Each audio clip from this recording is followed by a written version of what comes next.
Halo teman-teman, selamat datang kembali di Batalion 12, ruang pembahasan politik dan militer. Insiden jatuhnya dua pesawat militer Amerika menjadi sorotan dunia. Dua pesawat militer Amerika Serikat dilaporkan jatuh hanya selang beberapa menit di kawasan perairan yang kerap menjadi sorotan dunia. Sebuah helikopter MH-60R Seahawk dan jet tempur FA-18F Super Hornet yang merupakan bagian dari armada kapal induk USS Nimitz, mengalami kecelakaan misterius saat menjalankan operasi rutin.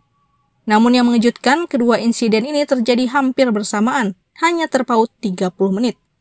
Insiden pertama terjadi sekitar pukul 14.54 waktu setempat. Helikopter MH-60R Seahawk dari Skuadron Battle Cats milik Helikopter Maritime Strike Squadron 73 sedang menjalankan misi biasa di atas laut. Tiba-tiba pesawat kehilangan kendali dan jatuh menghantam permukaan laut. Tim SAR dari Carrier Strike Group 11 langsung bergerak cepat ketika awak berhasil ditemukan dan dievakuasi ke kapal induk USS Nimitz. Setelah pemeriksaan medis, ketiganya dinyatakan dalam kondisi stabil. Namun suasana tegang di atas kapal belum benar-benar reda karena insiden kedua segera menyusul.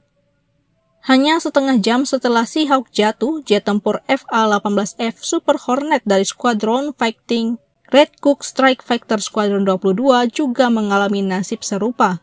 Jet tersebut jatuh di Laut Cina Selatan saat melakukan operasi penerbangan rutin dari kapal induk yang sama.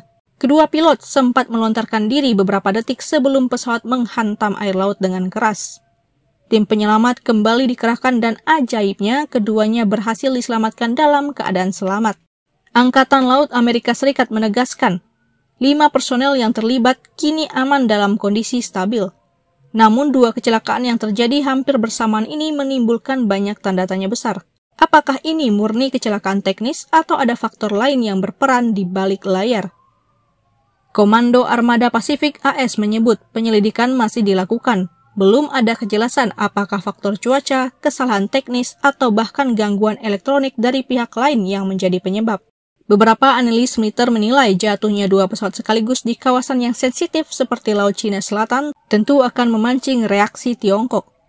Menariknya, insiden ini terjadi tepat ketika Presiden AS Donald Trump sedang berada di Malaysia dalam kunjungan pertamanya ke Asia pada masa jabatan keduanya. Dan tak lama setelah itu, Menteri Pertahanan Amerika Serikat Pete Hegseth juga dijadwalkan memulai tur ke beberapa negara Asia. Kecelakaan ganda ini terjadi di tengah meningkatnya aktivitas militer Amerika Serikat di Laut Cina Selatan. Wilayah yang kini jadi ajang unjuk kekuatan antara Washington dan Beijing. USS Nimitz, kapal induk tertua yang masih aktif, sebenarnya sedang dalam masa tugas terakhirnya setelah lebih dari 50 tahun beroperasi. Namun, insiden ini seakan menjadi catatan kelam menjelang masa pensiunnya kapal legendaris tersebut. Seluruh operasi di atas kapal induk dilaporkan tetap berjalan normal. Tapi dunia militer kini menyoroti satu hal. Bagaimana dua kecelakaan bisa terjadi hampir bersamaan di salah satu kawasan paling sensitif di dunia? Apakah ini kebetulan atau ada pesan tersembunyi di baliknya? Satu hal yang pasti, Laut Cina Selatan kembali menjadi panggung utama ketegangan global. Bagaimana pendapat Sobat Batalion 12? Coba tulis di kolom komentar.